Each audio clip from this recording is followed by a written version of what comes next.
everyone, welcome to Daily Debrief brought to you by People's Dispatch. Today we have an update on Iraq bringing in legislation to ban any relationship with Israel. Finland and Sweden discussed joining the NATO but without referendums. And the massive Bitcoin crash, what is the trigger and the implications? A bill is being discussed in the Iraqi parliament that criminalizes any relations with Israel. This includes diplomatic, political, military, economic, and cultural relations. The prominent cleric Muqtada al-Sadr has called on the Sadrists to introduce such a law some weeks ago. Some countries have been advocated into normalization of ties with Israel as part of a US-led effort. These include the UAE, Sudan, Bahrain, and Morocco. We have Abdul from People's Dispatch with us for more details on this.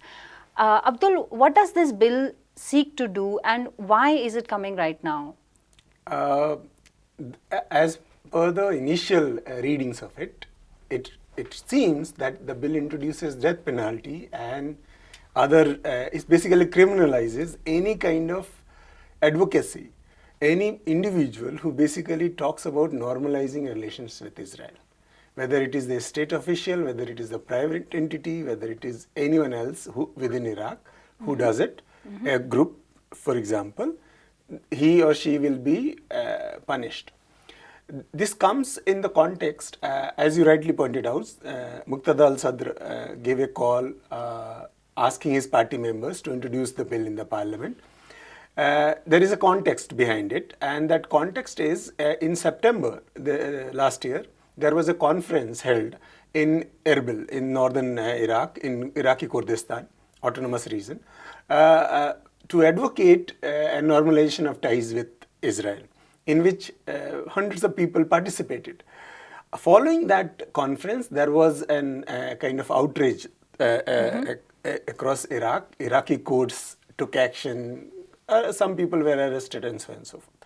In March this year, Iran attacked Erbil, claiming that there are Israeli activities, particularly the activities of Mossad in Erbil. So there was a growing kind of understanding that the Iraqis are also falling on the same line as some of the other countries who have signed normalization deal, and that was basically a kind of something which is taboo in Iraq at this moment. I think this bill will be passed because the majority of the parliamentarians are in favor of such bill, such law, primarily because there is a legacy behind it.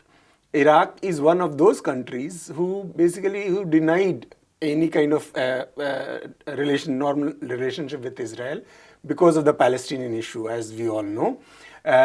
Since the Arab League's Khartoum resolution in 1967 and then the Arab Peace Initiative in 2002. So that basically is the context, the pan-Arab context for that particular decision.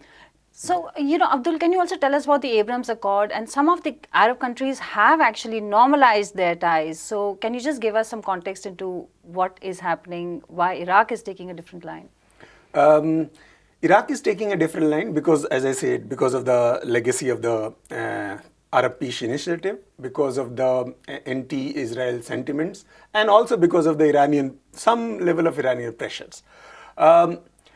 Abraham Accord is primarily a US-led initiative. When Donald Trump was the president, he basically started this mission to kind of break the Israeli isolation in the region. Israel, as I said before, because of the consensus that Israel is an aggressor, it has occupied Palestinian land, and until there is a solution for that, the Palestinian conflict, there is a separate entity, separate Palestinian state, the Arab countries decided not to normalize their relationship with Israel.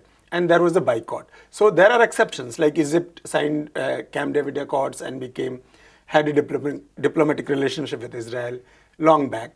And Jordan also signed in 1990s. But most of the Arab countries had refrained from doing so. But last year, and last to last year, in 2020, because of the this Abraham Accords, UAE, Bahrain, Sudan and Morocco, these 4 countries signed a normalization deal, which was basically a shock. It was seen as a betrayal to the Palestinian movement and the larger Arab cause. So Iraqi parliamentarians want to avoid such situation in their country at this moment. Okay. Yeah. All right. Thank you very much for that update, Abdul. In the coming days, Sweden and Finland are expected to decide whether or not to join the NATO, but top leaders of both countries have said there is no need for a referendum on the decision. Finland President Sauli Niinistö has recently called for such a referendum, but now he says it may not be necessary as there is enough public support to join NATO. In Sweden too, Prime Minister Magdalena Andersson has said that if Parliament clears a decision to join NATO, there would be no need for a referendum. Much of this has to do with the war in Ukraine, but Prabir Purkayastha is here to share with us more details. Okay, Prabir, why is it these two countries, Sweden and Finland, had a stated neutral position? Why are they changing it now? Well, you know, Finland and Sweden have been de facto moving towards integration with NATO for quite some time. This is not in that sense a new development of a fundamental nature.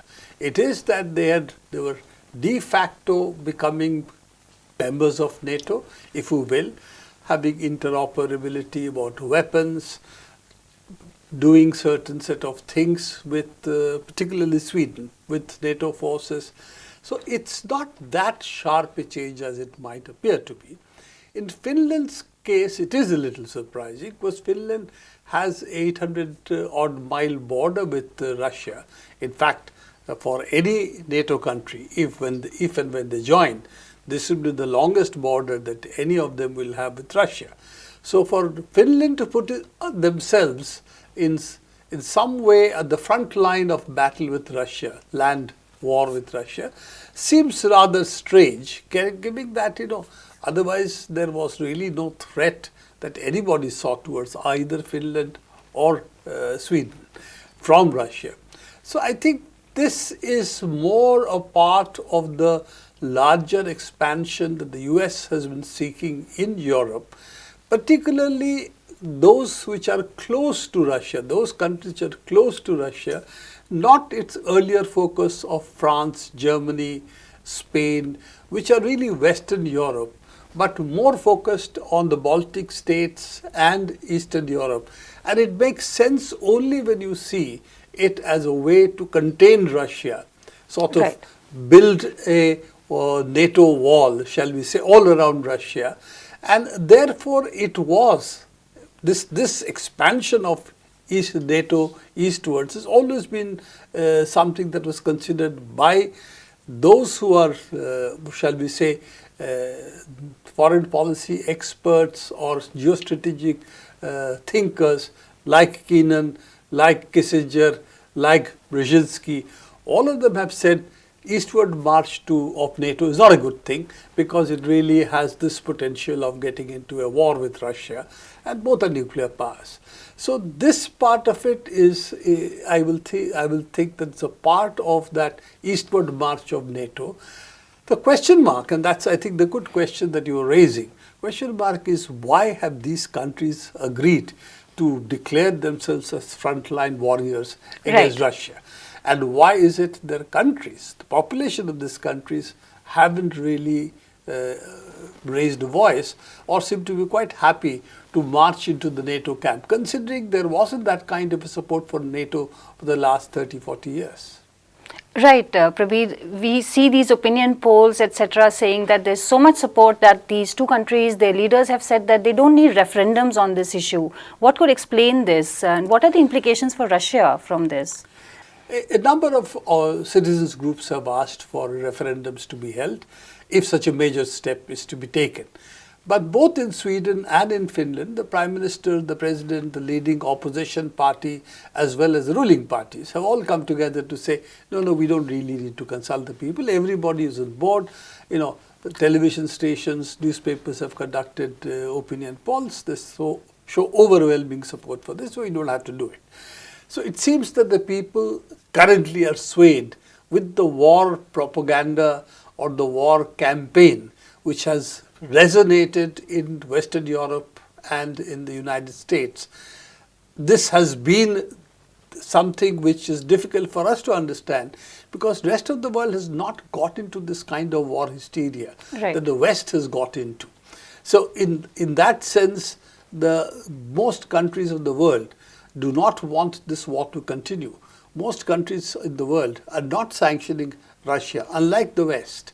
So the West has somehow been homogenized into a war party, all of them put together. That's what the sense we seem to get, that there is no voice or there is no strong political voice for peace.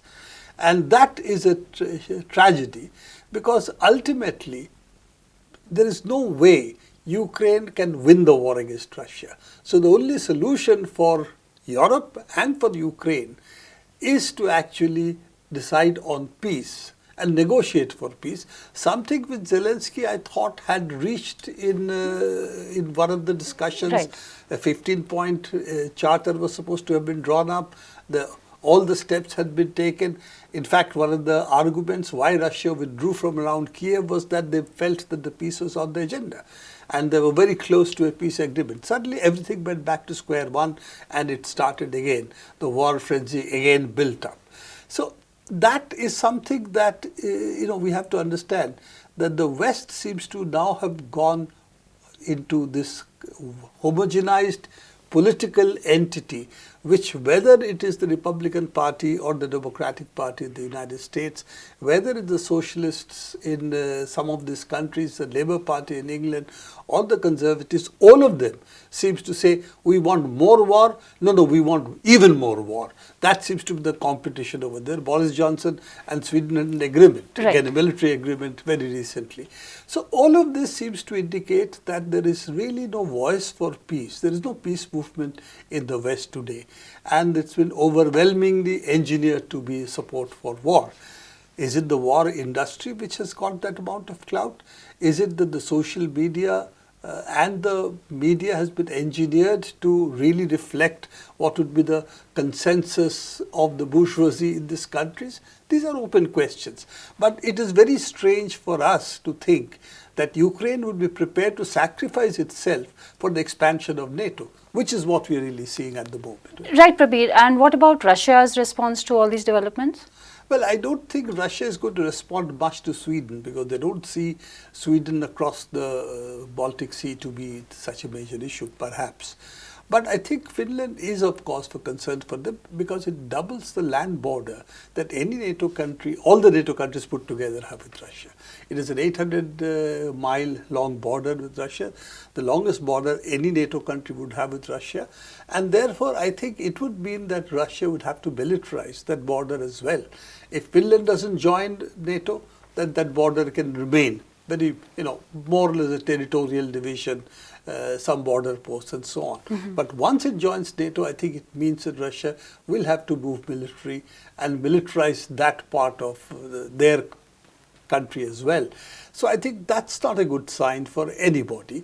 And this is why, for me, this appears to be a direction in which we are going to see much more militarization on both sides taking place in Europe.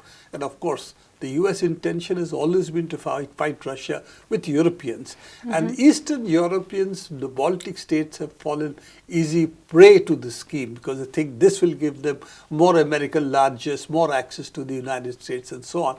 But I must confess, Norway, Sweden, Finland are three countries I did not think would join this frenzy that they have, is something that really surprises me. Right, Prabir. Thank you very much for that update. There is a global crypto slump, and failing with it is Terra USD. The cryptocurrency has plunged more than 60% to $10 over the last roughly 1 day. The token fell over 85% in the last week. Terra USD's price has fallen more than 91% from a record high of $119.8 in April. Not long ago, the non-profit Luna Foundation Guard, an affiliate of Terraform Labs, the company behind Terra USD, had said that it would gather $10 billion worth of Bitcoin to support its dollar peg. We have Bappa Sinha with us for more details on this. Hi Bappa, thanks for joining us. Bappa, what is this happening in the crypto market? Why is this currency crashing? In particular, Terra USD, what's happening with it?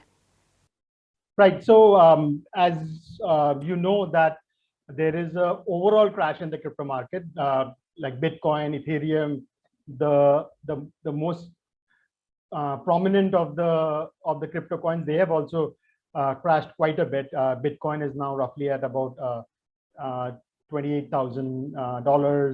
Ethereum down from $65,000 at its peak, and Ethereum is at roughly about 2,000. I don't know what its peak was, but it's definitely down more than 50%. But the real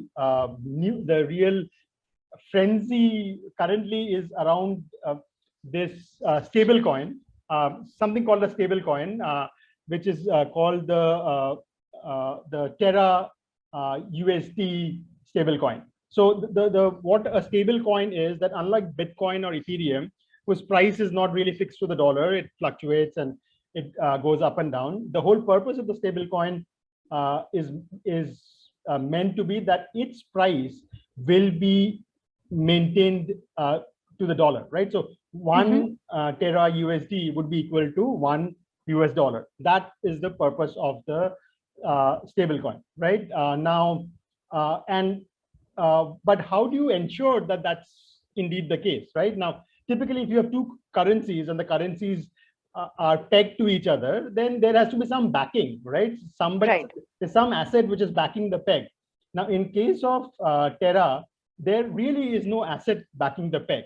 It is all supposed to be an algorithmic system which is supposed to maintain that peg, right? So there is people who think themselves to be very clever have designed this algorithm that it's very complicated to explain, but there is the Terra coin itself, which is Luna, and then there is the Terra USD stable coin. And so there is this complicated mechanism of balancing the two. So if the stable coin falls below the dollar, then you basically burn the Luna currency to prop up the stable coin, and if it's the other way, so it's a complicated algorithmic stuff which is supposed to maintain the peg.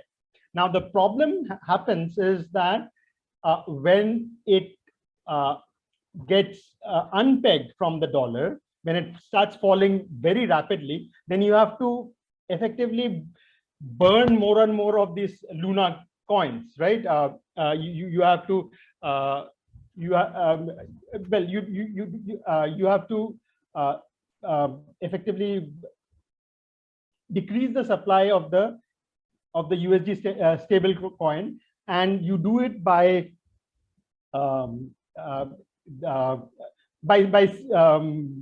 increasing the supply of this Luna. Right now, if it goes beyond the point, then you flood the market with so many Lunas that the Luna itself starts losing its value, right? And then it becomes unpegged, which is what has happened in the last few days. And now it's kind of at around 50 cents to the USD. The USD Terra coin, stable coin, is trading at US dollars, 50 cents. And I think now pretty much the coin is gone, right? It's not going to be recoverable. To just give you an idea, the Luna coin itself, right? Which was in some ways backing the USD stable coin, that went from $116 to now less than $1, right? So so basically in about a month, right? So in April, the total market cap of Luna was roughly $41 billion. That money has now evaporated. So that entire thing is now close to zero. It's less than $1 billion now. So Bappa, the question then is that why peg to the dollar at all? Right. So so the thing is, see, when if you have dollars and you are exchanging dollars and all that, then you would go, how would I send you dollar, or how would you send somebody else dollar? You would work through your banks, right? Which are centralized systems. Now the whole mantra of this crypto currency craze is that you have these decentralized systems and everything is a blockchain, and you rely on these decentralized networks to do your transactions, and all the crypto coins work on these decentralized networks, right? So this Terra USD stable coin, that's a coin in the blockchain decentralized network, and the whole idea was that it would maintain peg with the dollar. Now the question really is that why would you invest in such a stable coin? Its price is not going to go up, unlike Bitcoin, where there's at least a hope that the price will go on. Why will you invest in it? Now the reason people were investing in it was that on top of this, they had built a system which was called Anchor, right? The name of that system was Anchor, which was a lending borrowing system. Now, if you were lending to the Anchor system, then you could get up to 20% interest rate. Now, think of it in the US, the interest rates are close to zero, right? So if you invest in a fixed deposit in the US, you would get 0 or 1%. While the whole promise of investing in Anchor using this Terra staple coins was that you would get a 20% yield, Right. which was used, and that was what was driving people to invest in this. Now, the real question is that how would they give you a 20% yield, right? I mean, 20% is a huge number, even in India, right? Even in a developing country like India, today the fixed deposits you will get whatever 5-6%, right? So how would they give you a 20% yield? Now that's where things get interesting, right? So effectively, there would then be borrowers who would want to borrow at more than a 20% yield, right? I mean, Right. otherwise, how would you balance the two sides? Right. Now, that's where the Ponzi scheme comes in. Okay, so the people who were borrowing on this Anchor protocol at more than 20%, they were then been given Anchor coins, right? Okay. And those Anchor coins would make up the yield difference. So let's say you borrowed $100, you would have to pay back $120 because you were borrowing at 20% yield, but you would in turn get these Anchor coins, and the worth of those Anchor coins would be roughly about $20. So you would effectively borrow for free, right? And so it's clearly a Ponzi scheme, right? So you were promising investors 20% yield. The people who would borrow, they would pretty much be borrowing for free, and yet the system was supposed to be working because there is complicated algorithms beyond it, right? Now, Right. as long as people were putting money, like with any Ponzi scheme, as long as there are new investors putting money in, you could always pay the old investors, right?